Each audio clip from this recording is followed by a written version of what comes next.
our note taker, and we really appreciate someone keeping track of what we say and do, as well as our hosts from Orange County Department of Education, Rhonda Marriott, you'd see her there, and any others. Pam is joining us. We want to say thank you very much for your guidance in facilitating the network and the opportunities for us to work together collaboratively to share resources throughout the state of California. So again, welcome. Couple of housekeeping things.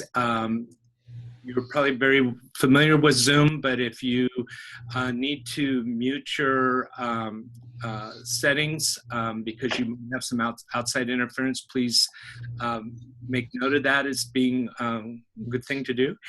And also to know that we will be recording the meeting. So for those of you who are not able to attend, or you know a colleague that would have liked to hear about the resources that are being shared, that the recording will be available in our networking Google folder that I'll go through in a few minutes with you. Again, we want to thank all of you for coming today. We know we want to make the meeting meaningful for you and to be able to offer opportunities to network together to make our jobs easier.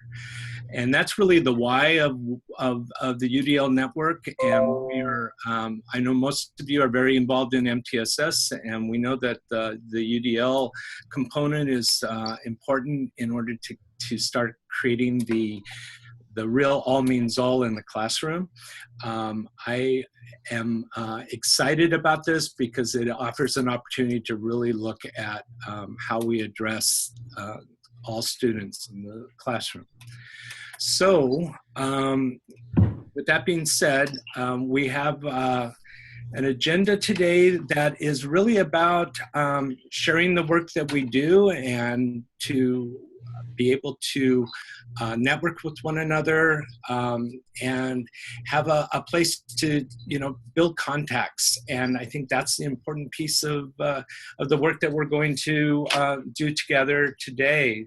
So I'm going to show you the resource, Google resources that we have. Is the screen shared with me now? Or I can just take it. I am pausing my share. You're pausing yours, okay. Okay, there you go, Fred. All right. Thank you. Okay, let's get to my, sorry about that. Okay, so,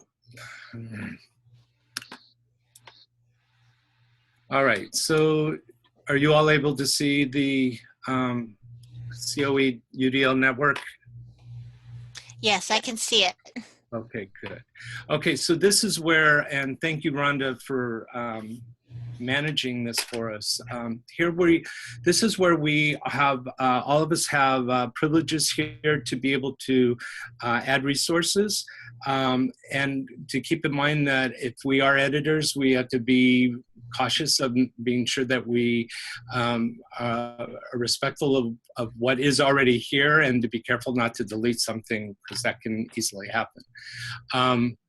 So in the resource folder here, this is an area where people can drop in their resources. So Tehama did this yesterday, and there's some other articles or framework references that can be found here.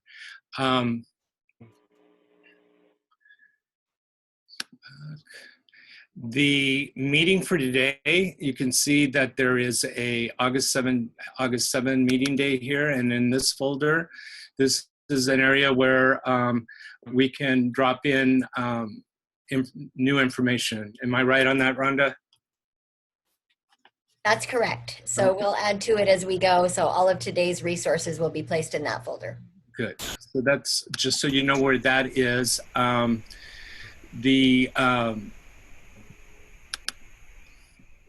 network logistics. This is where we have the agenda stored, surveys, and the network that has all of the information about our meetings. We can pick up if you want later. The only final question is just how do I... Planning notes also are here as well.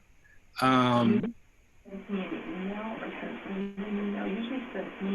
so here is where Erin will be taking notes today, and that is easily accessible by all of you to be able to see what is going to be shared. Perfect. Okay. Yes, thank you. Any questions about any of those? Okay.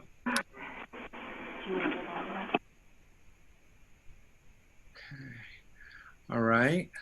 So, Fred, if I can just also add, and maybe you want to navigate all the way back to our shared folder, that yes. The last document there, the meeting roles and participants. Yes. So that, that just kind of maps out our meeting dates. So there it is at a glance. Of course, we have scheduled today, and then our next meeting, is December 13th. And then we sent out a doodle poll, and we can talk about that at the very end, but we're still trying to determine our date for the spring. So it's April or May. We have some choices for that final of this school year that will hold that meeting.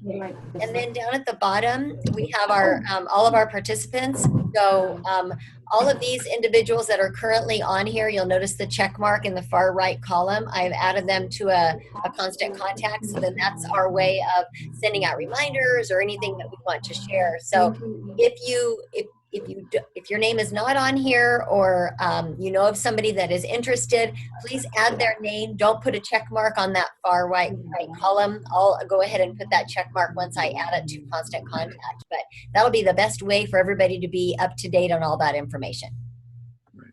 And this is really helpful to be able to find people right where we need it. So it's really, I think, a very useful way to keep our roles and participants all in one place. So thank you, Rhonda, for doing that.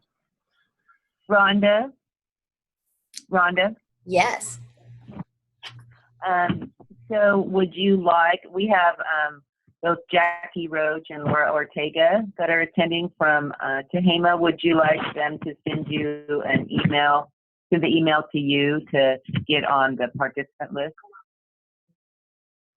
They can do it that way. That's perfectly fine to do it that way also, and then I can add them to the list. Or if they'd like to just add another row onto this participant list at the bottom and add their names and their county office and email, and then I can go ahead and add them to my constant contact group. Either way, I'm good. Sounds good. Thank you. Thank you. Okay. All right. So, anyway, we wanted everyone to be aware of the resources that we have here for us to share together, and we would love to be able to have opportunities for everyone to share today that would like to share.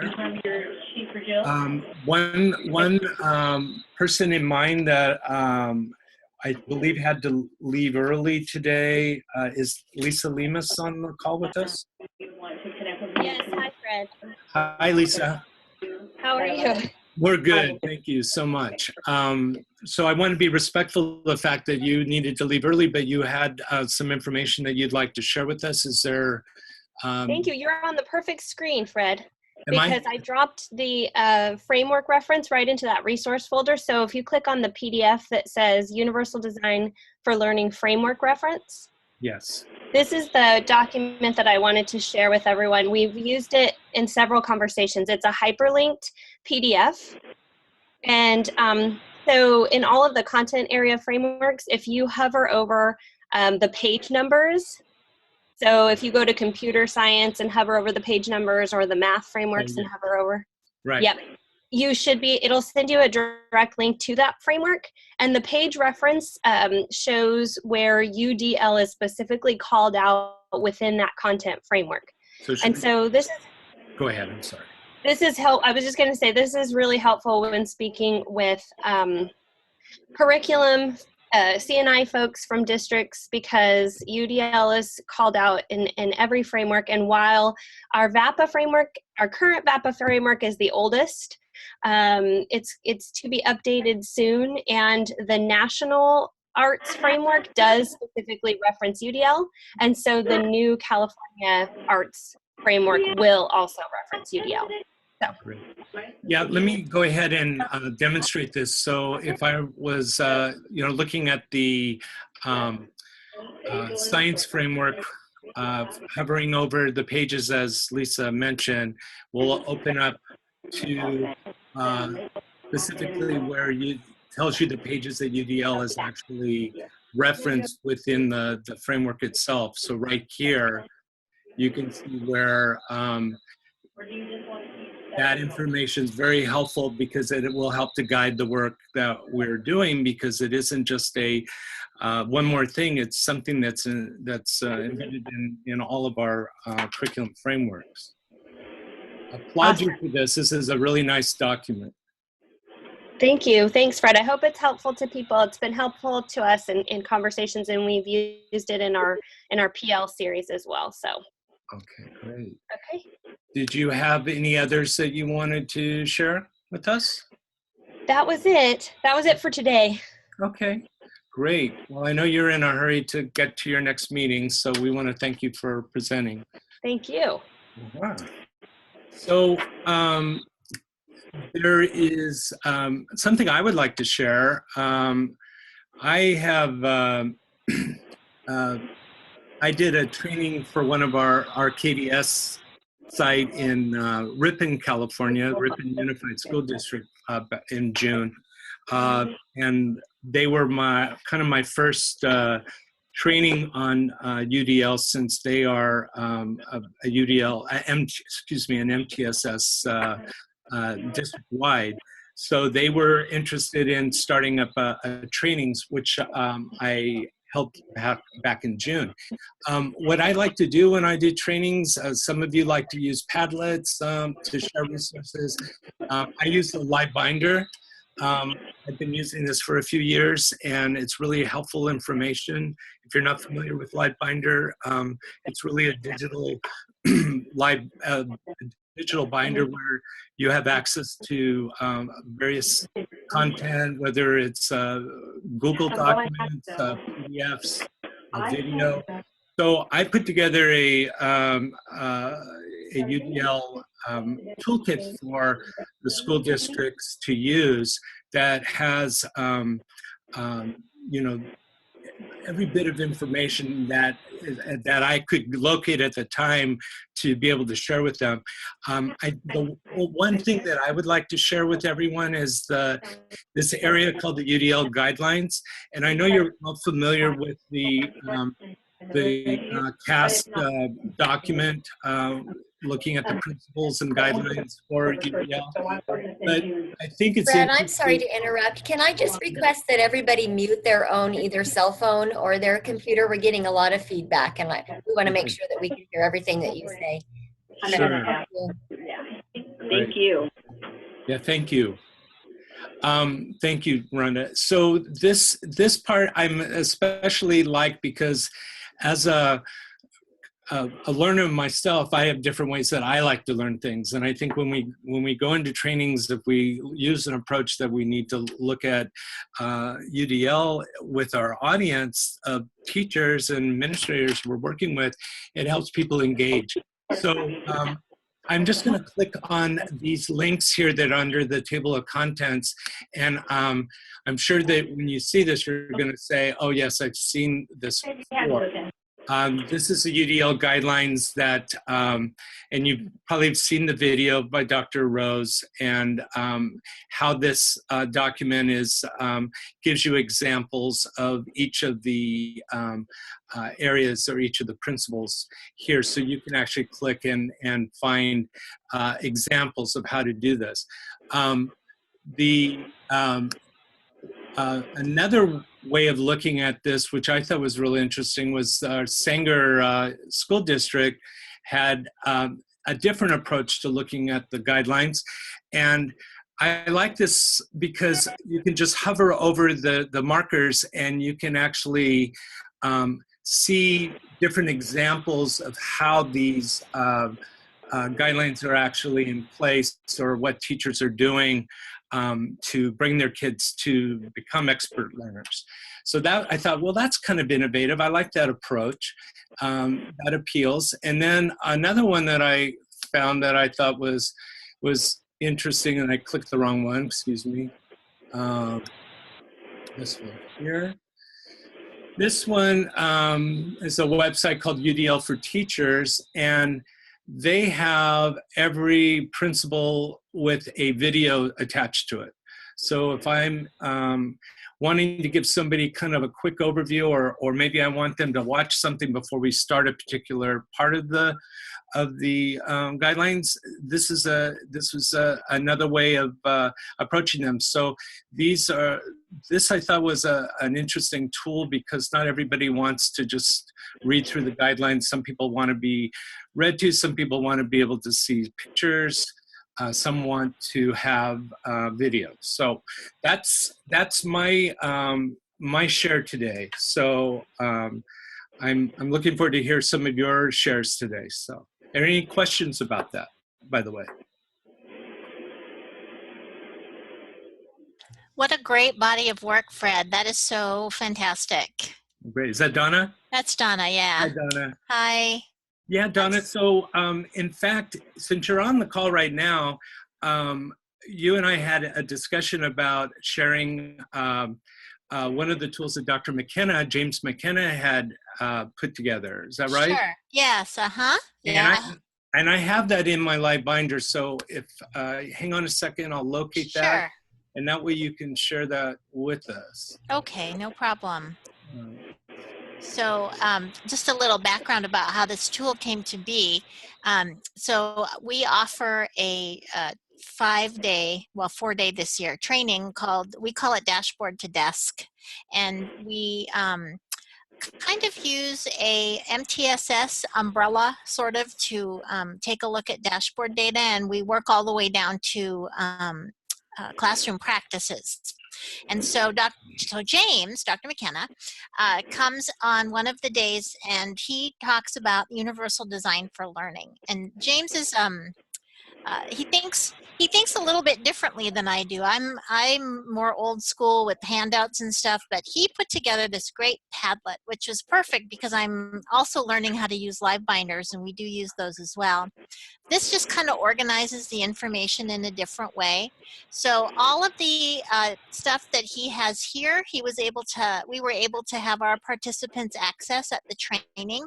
And it just, it's just a nice way, a different way to kind of organize all of the stuff. So in terms of materials, the column that Fred is scrolling through right now, these are basically all of the handouts that we would give the participants. James has added some extra things though. So, he may have referenced something and then he would have put it there. So all of his stuff, that particular article on the myth of the learning styles that you scrolled at, that one there, I actually used that when I did a training on adult learning theory, and it's really good. James gave me that one as well. And then you can see the second column is all of the different websites that we either had our participants go to during the training or gave them as a resource. And of course, CAST is in there. James's UDLA piece there from Lakeho is there. And then all of the videos are in the third column. And we didn't look at all of them. We actually read one of the articles instead of looked at the Todd Rose video because it's a little bit longer, but it's referenced there. The multitasking with David Copperfield, if you've never seen that one, it's really great because it actually kind of shows how your brain processes information in kind of a fun way. But I have to say that the best video was the one, if you keep scrolling down, Fred, it's the 7-10 split. I'd never seen that one before. Shelley Morris from the University of British Columbia, almost my old alma mater, but I decided to go to the University of Victoria instead. And it really talks about how you need to teach your teaching needs to be designed, as it says there, for those who can be the hardest to reach. Because, and her analogy is the 7-10 split. So it was one I'd never seen before. It's so very good. And then, of course, he has his recommended reading. So, you know, it's just a really nice way for him to organize it. It's visually enticing, I think. It gives a nice kind of a glimpse, you know, kind of an at a glance of some of the things. What I actually wanted to ask was, Fred, if you're in the right column, if you scroll a little bit more through the recommended readings, I think it's this one here, UDL in Action. Is anybody familiar with that particular book? Because I just bought it today and I'm hoping I made a good choice. No, I haven't even seen it. That's a good question. No? I've seen it referenced, but I Yeah. haven't looked at it myself. Okay, so I'll let you know because it's coming and I have Prime shipping, so I'll have it soon. I'll have it for the next. I'll do a book review. No dioramas, I promise, but I'll give you a little review on the book. We're adding that to the notes. So I just Okay, and then there's another one underneath of it that I was that one there, your UDL lesson planner, and that one actually has a video in it if you get the Kindle version. Does anybody know that one? Mm-mm. No? Okay, well, I might get that one too. Anyway, so yeah, so that's it. So that's the little Padlet that James uses for our training, and you know, it's easy to update, it's easy to access, everything's right there, and it's just, the other thing too, I must say, that James does that I really appreciate is all of the videos are open captioned. So he really tries to, what do they say, walk the talk. Mm-hmm. And make sure that he's presenting things as many different ways as he can. So Right. that's it. Thanks for letting me share. Well, thank you for sharing. So that's great. And I also have in the Livebinder some other Padlets as well. And I also shared my training that I did this summer is also in my Livebinder. And I do want to say that I appreciated Orange County had shared their UDL 101, so I didn't reinvent the wheel. You know, I didn't have to reinvent the wheel. I used it as a model because we did our training with Katie Novak's UDL Now book, so it was really helpful that to be able to have those resources, be able to kind of glean from those. So anyway, that's my presentation's in there, and if anyone has questions, they can contact me, and I'm happy to go through any of the details of my presentation. Okay, so Brad, I'm sorry to interrupt. Would you Yes. mind going back to our network planning document, and then everybody can see where your Livebinder link is located in today's agenda? right here. Okay, Thank you. absolutely. Okay. So do we have some other shares? Yes, this is Pam from Fresno. Hi, Hi, how are you, Pam? Hi, pardon me? What do you want to know? It does. A very small resource. We're all sharing these resources. A small resource. I'm going to ask you to pause for just 1 second. If you're in a room where 2 people have computers on, one of you needs to make sure that they are muted so that we don't get that feedback. Thank you. I think I just did that. Better? Yes, perfect. Okay. So you're sharing so many resources. I placed a small resource that we have been using in our county for the last couple of years, and I just came off of a call. I'm working on the belief modules with SPED and just increasing that with English learners and how English learners are over-identified, and UDL is a part of that as a best first instruction practice. So if you could go to the folder, I think I'm trying to get back to where I can find it. You should see a resource there in the resources folder that, let's see it. It should be there. It's just this one-page document. we go. It's ELD standards. So what we've been doing is, as we present, we do a lot of work in English language development with our sites. It's the most requested work we have so far. And so we tried to align the cool standards. And the way we explain this to participants is that when we are engaging in the collaborative standards, these are just the anchor standards. You could dig into the proficiency level descriptors and the grade level standards. But when even if we're looking at the anchor standards, when we are giving students lots of opportunities to collaborate and perhaps some choice as well in how some of those collaborations take place, we are definitely using the engagement principle. So you could look at it either from the UDL principle piece first or ELD piece first, whichever way you want to describe it.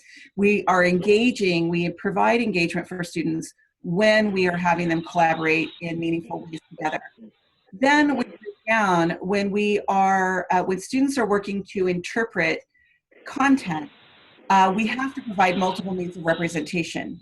Or when we provide multiple means of representation, lots of ways for students to understand the content, it helps students with their interpretive standards and those skills that they need to develop. And then when we get down to productive, we want students, if they have many options, authentic products that they can create, then we are helping them not only with their productive ELD standards, but we are helping them with action and expression.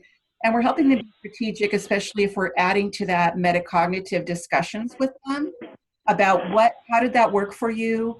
What didn't work? What was a barrier? How did you get over it? So that students are not just engaging in the principles and the guidelines and the ELD standards, but they're actually starting to make those strategic decisions about how they learn best and how they best effectively express themselves, which is one of our big themes. Meaning making and effective expression are big themes in the ELA ELD framework. And Fred, if you refresh your screen, that document will show up in this resources folder. It's a really simple little document. There we go. Thank you. Nice. So kind of just trying to help people, these multi-documents, these multiple initiatives, just trying to help them put them together so that they understand how they intersect and maybe feel a little less burdensome about being knowledgeable in so many different areas. This is really, really nice. I think in the Livebinder, I added an article that I think I found on Katie Novak's website about English learners in UDL. So that may be of interest to us as well. Great. Good. Great. Thank you for sharing that. You're welcome. No. All right. Do we have anyone else ready to share? Pam, would you like to share about our experience at the PLI with Katie Novak? Sure. Yeah, and Rhonda, please chime in. Rhonda and I had the opportunity to present with Katie at the MTSS PLI for the pre-conference day on UDL, and it was a lot of fun. And I think my big takeaway was just, the importance of reinforcing for everyone that we work with and ourselves, the idea of the paradigm shift of the expert learner. And I think Pam talked about that really nicely when she was talking about the ELD standards. And a lot of this now is really starting to dovetail in so many areas. Pam and I just hopped off a webinar to get to this call where, the belief modules that CISC is developing is incorporating a section on ELs with disabilities and looking at UDL as best practices. So I'm just really excited personally about how UDL is just, it's getting so much, I think, authentic attention, and people are really starting to think about, how is this connecting not only to academics, but we are having a lot of conversations with Katie about the paradigm shift with looking at how it connects to PBIS and restorative practices. And when you're thinking about those two aspects of the MTSS continuum, you're teaching concepts to kids and you're working with them and you're engaging them, and the UDL principles are still that instructional framework for those aspects as well. So I think that it was really an exciting opportunity. Rhonda, what were your takeaways? Yes, Pam, and I would just like to share that the opportunity to work with Katie and Pam Cheppy, I'm so blessed to be able to work with her here at our county office, but it really is encouraging me to be mindful of and intentionally planning professional learning with UDL in mind. So really being mindful of who our participants are. They are adult learners, so we need to really make sure we're keeping that in mind, but also being intentional and walking the walk. And I think Donna mentioned that too about James. We really need to model that in our professional learning environments, as well as it's not just something we're telling people now take this back and go do it with your students, but we are really being mindful of that as well as we are delivering, making it engaging. And so it is just not this dry content that we're receiving. So I really appreciate Katie and her enthusiasm, and it really helped encourage Pam and I and our type A personalities to really step outside of that role. Well, and I just to piggyback on what Rhonda said, so just to be very transparent with all of you guys, we're county office colleagues. It was a pretty intense experience for Rhonda and I in terms of planning. We basically had Rhonda and I were going to be doing the pre-conference ourselves. So we kind of put together a draft of what we thought was like, this is our best effort at this current point. Mm-hmm. And then when the audience grew to like 200, we had the opportunity to bring Katie in with us. So to plan with Katie was like, Rhonda and I needed planning meetings after the meetings, because we just had to process how she was looking at things, because she's so succinct in how she sees everything. And she was so nice in how she coached us. But at one point she said our presentation was very presenter friendly. And so Rhonda and I were like, oh, again, okay, we get what you mean. And, she basically said, here's how she functions. She has no more than 4 Google Slides or PowerPoint slides per half hour. She said if participants are not engaging and dialoguing and actively working all of the time, then it's too much talking. And so I think for our 3-hour session, we maybe had 15 slides.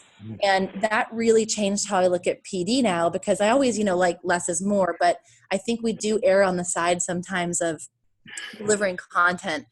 And she loves using Google Docs. So we created this Google Doc that had so many resources that anybody at any time, if the content wasn't meeting their needs, they could model what UDL is about and dive into it. And that's definitely something Rhonda and I are taking into our future professional development planning, is just this awareness of having so many levels of things that people can access, that there are always options for learning. And then just making sure that we're modeling, as Rhonda said, like interactive, engaging practices nonstop. And we felt like, okay, we have every 20 minutes we're stopping and we're doing an activity, or every 10 minutes, 10-2 and chunk and chew. But it was still not enough to really model, where UDL can go.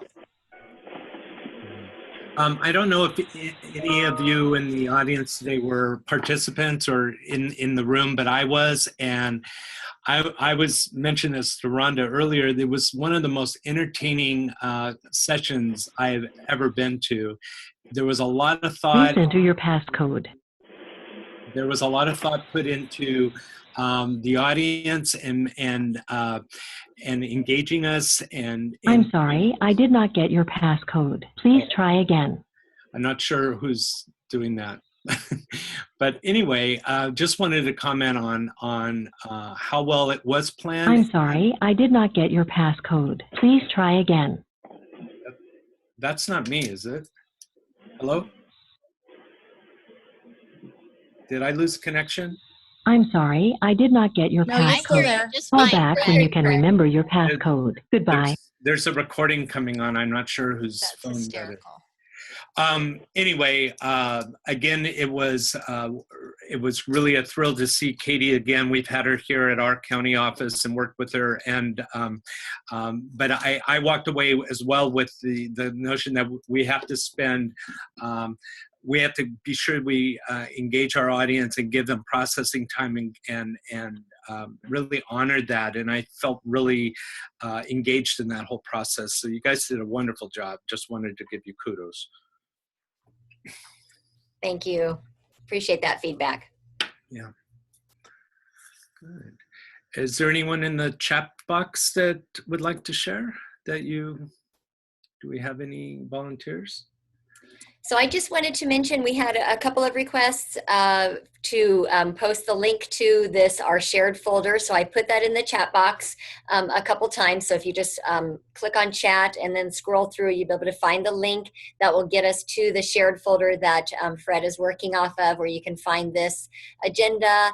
And what's great about this agenda, you can refer back to it, any links that we have there. You'll be able to direct link right from there, but then also access the folder to find all of our resources. So I just want to remind you of that. Mm-hmm. Yeah, really helpful. Good, good. Okay. I would just like to add one thing. This is Pam from Orange County, and Pam McGee from Fresno's chat comment made me think of it. Katie's going to her area at the end of the month, and one of the big takeaways I also had from the MTSS PLI was how much work our state has done with Katie, and I love that because I feel like Katie is so directly connected to CAST. I feel like so many of our county offices have a similar message. Like, she's been to Placer County. She's done work, with you, Fred, and other areas. And I just think that's a real strength of our collaboration, because we kind of all have this common language once you've sort of experienced Katie. And I love that we have that as a common point. Right. Yeah, that's a great point to bring up. And if you haven't had a chance to see her, try your best, because she really makes it so practical to explain what this is all about. Okay, great. So I want to just make a quick comment. So one of our colleagues was at the International Literacy Association. They have their annual convention, and I forget where it was, Texas, or I forget. But anyway, the interesting thing was, as much work as we have done with UDL in a short amount of time, she was saying that none of the offerings that were at ILA even one time mentioned UDL. So it's kind of, here we are kind of in the forefront of it again. And so, I just really think that's pretty telling that we are, ahead of the game right now. Right. I agree. They didn't mention UDL, and I think she said only one session even talked about MTSS. Yeah. So. Right. And, those of you who've been involved in co-facilitating with SWIFT know that very little has actually been discussed about UDL. There have been references to it throughout the trainings and in the integrated supports, but that really, that hungered me to find out more, because I thought, well, I think we need to look at the application in the classroom, and if we don't understand what we're talking about, this will be one more thing, so we want to make this last. So I think it's really important that we mention this if you are involved in cohort 3 trainings, that we start this discussion with our districts, because it will be something that as they're doing their FIA, it's going to be something that comes up, and they're going to look at us with those eyes saying, tell us more, I hope. Fred, can Yes. you hear me? This is Lorna from Tehama. Hi, how are you? Hi. We're ready, if you like. Yes, great. So let me open, so Tehama resources, right? Right. Mm-hmm. All right. Okay, so we have 4 different ones, and I actually noticed that you had the progression rubric, which is the second one down from Katie Novak on your Livebinder.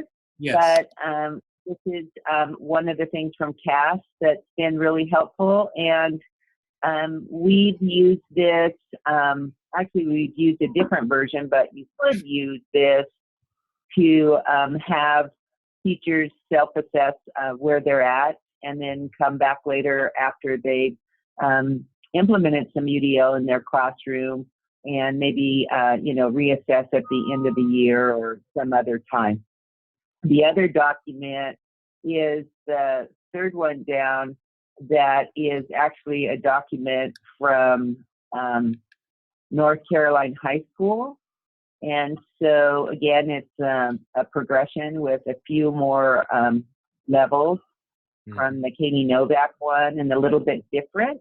But again, we've had teachers self-assess and then come back and revisit that at a later time. Great. In the first, I saw that you had the last one, the Share Edge, putting it all together. I think it's also on the document, but we used this because we were working with the district, and the teachers were, not really understanding how MTSS and RTI and PBIS and all those things fit together.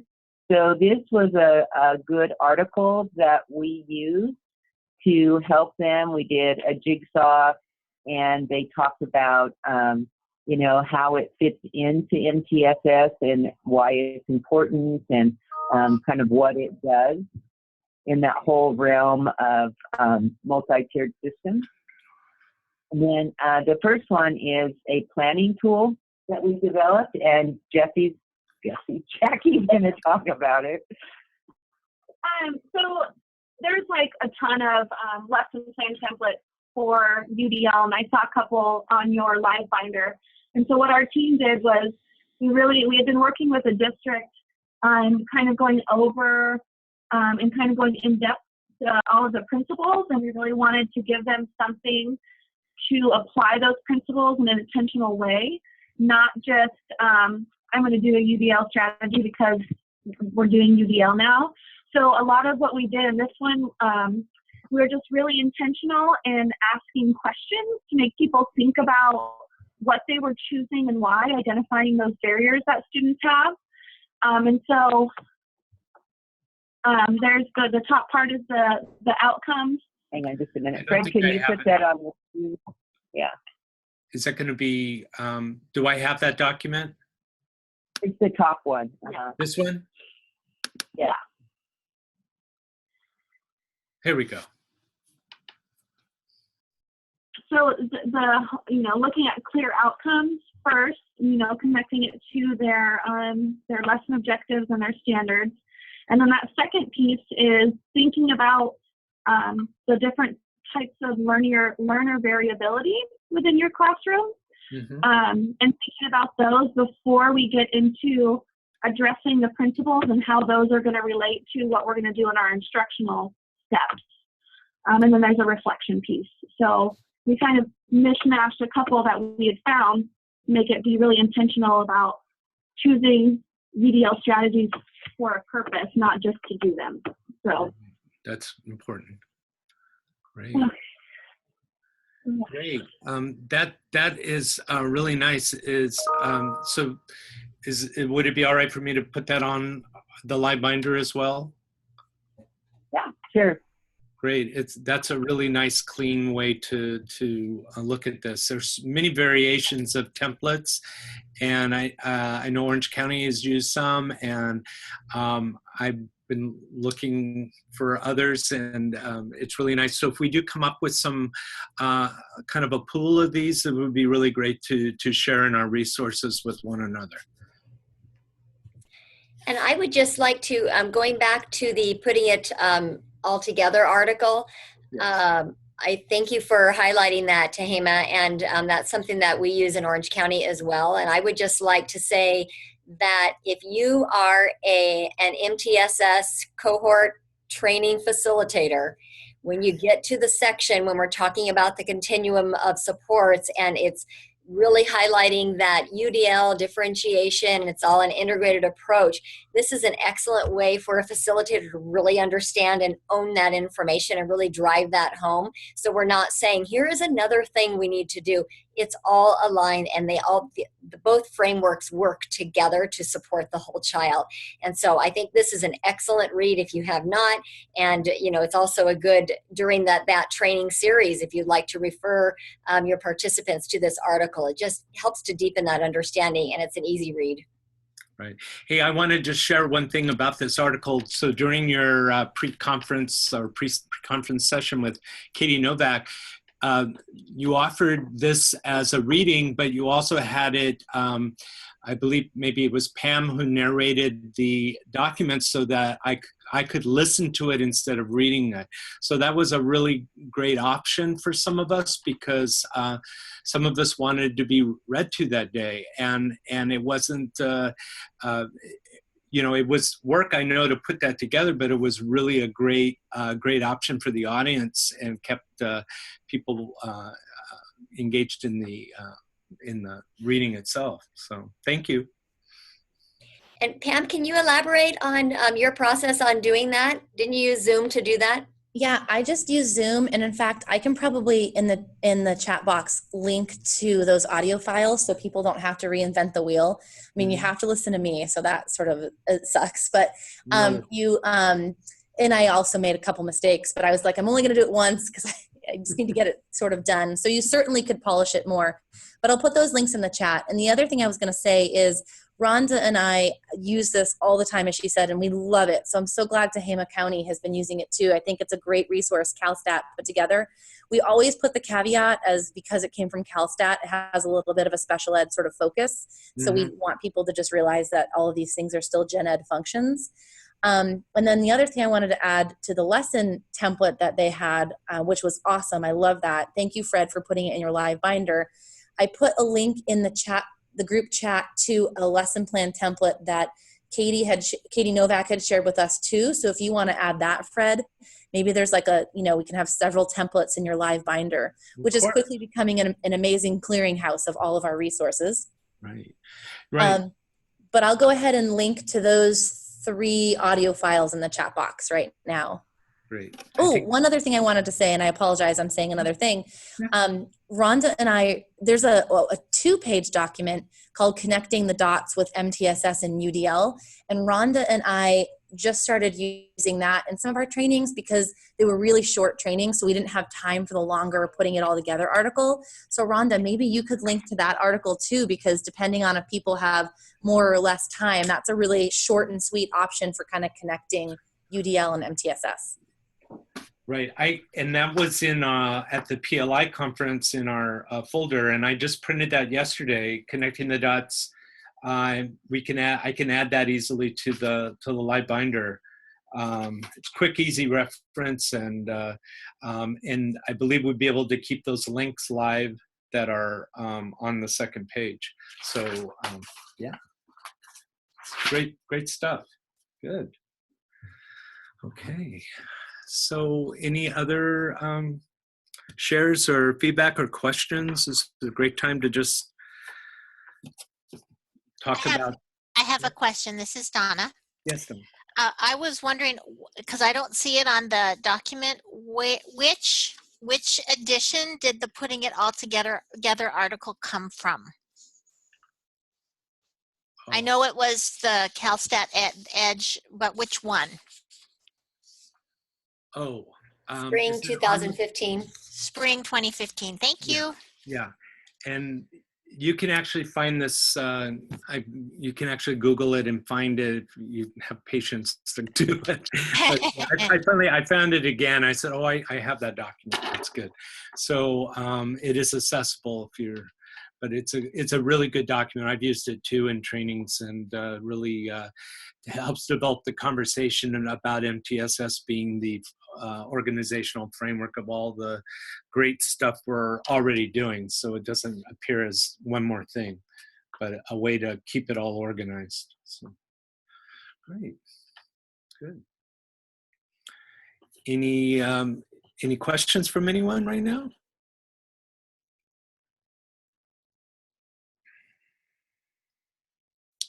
Sounds like, so we're at a pause, I guess, right now. Maybe Rhonda, we can talk a little bit about the our next meeting together. Yes, and actually I'm just gonna maybe step forward a little bit. Maybe if you can go to our planning, our network meeting document, the network planning. One more tab to the right. One more, sorry. That's okay.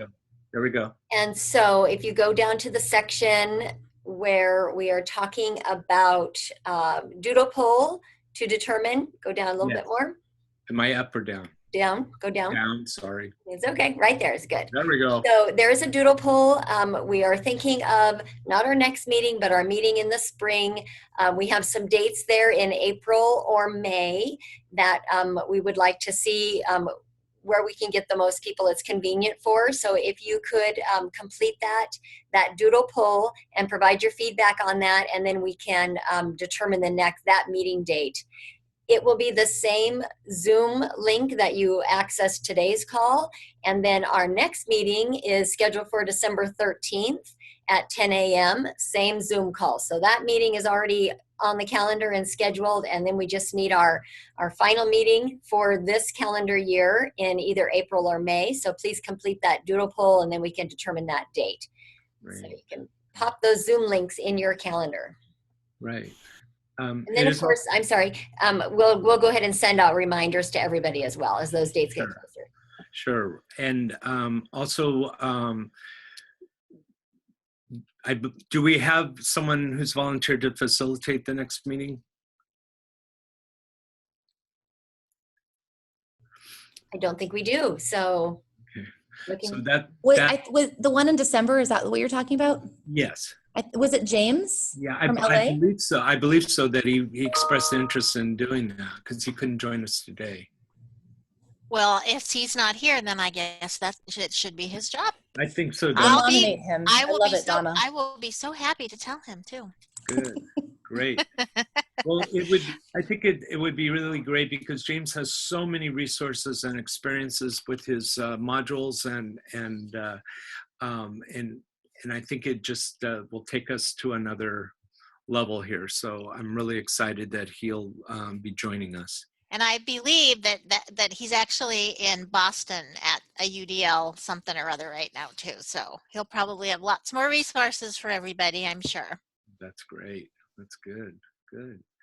I'm sure you're all aware of the free resources that you can find online, and the CAST has their action and theory book that you just have to make a free account and you can have the online version and highlight it and watch the vignettes that are on the sidebar in the book, which is nice to have it online so you can keep yourself engaged in the reading. So that's a good place if some of you are in the initial stages or want to do some reading around the theory. I really strongly recommend going to cast.org and creating an account and reading that book.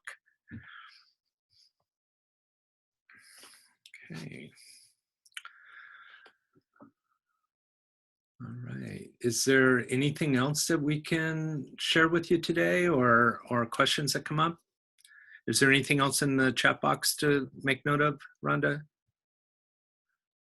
No additions in the chat box. I'm going to go ahead and based on our doodle poll, but please speak now or forever hold your peace if you haven't had a chance to complete that yet. It looks like May 9th at 10 a.m. Everybody that has completed the doodle poll can attend that meeting. So I'm going to hold off just for a minute and see if anybody wants to go in and complete that doodle poll very quickly. No pressure, but be kind of nice maybe if we can announce that. We get it down now. That would be great. Yeah. And that was May 9. I didn't want to do the doodle in front of everybody here, so I'm sure I'm clear on that day. So I am. You already completed it. I already confirmed that I would be there. Yes. Great. Okay. Right. All right. Let's just say May 9th. May 9th. 10 a.m. Wonderful. Thanks, we can Aaron. add that. It's official. Right. Aaron, thank you so much for adding all the notes today. And Rhonda and Pam and all of you, Donna, and for all of you for sharing today, because this is we're moving along here, and this is great because there's some obviously there's energy to keep this work going, and providing a network that others will say, wow, look what California is doing. So I commend all of you, and please invite others that do this work to join us, as Rhonda mentioned earlier, because we're stronger when we collaborate and talk about the work that we do. So I would say that we have done pretty good here. It's about almost 11. Are there any closing remarks for the next meeting? Rhonda will be sending out an announcement and a reminder. I don't think that I have any additional items to add. I just wanted to thank everybody for participating and joining us and sharing. I mean, this is wonderful. Why reinvent the wheel, right? And it's great to learn and grow with each other as this spreads throughout our state. And I would like to say, and I think that my colleague Pam would echo that, it's exciting to be part of it. Right, it is. So nice that we're developing all these relationships. So let's stay in contact with each other. That was one of my notes at the part of the on the agenda that was sent out, was let's stay in touch. Let's keep connected, because this shouldn't be just another meeting coming up or another network. This is something that I think is going to build throughout the year. So I'm looking forward to collaborating with any of the participants and sharing, as well as looking forward to learning from each of you. So with that, should we say thank you very much, everyone? And we'll look forward to seeing you at our next meeting on December 13th. Thank you, Fred. You're very welcome. Thank you for letting me do this today. I really have enjoyed it. Thank you, everybody. That was great. Thank you. Have a nice day, everyone.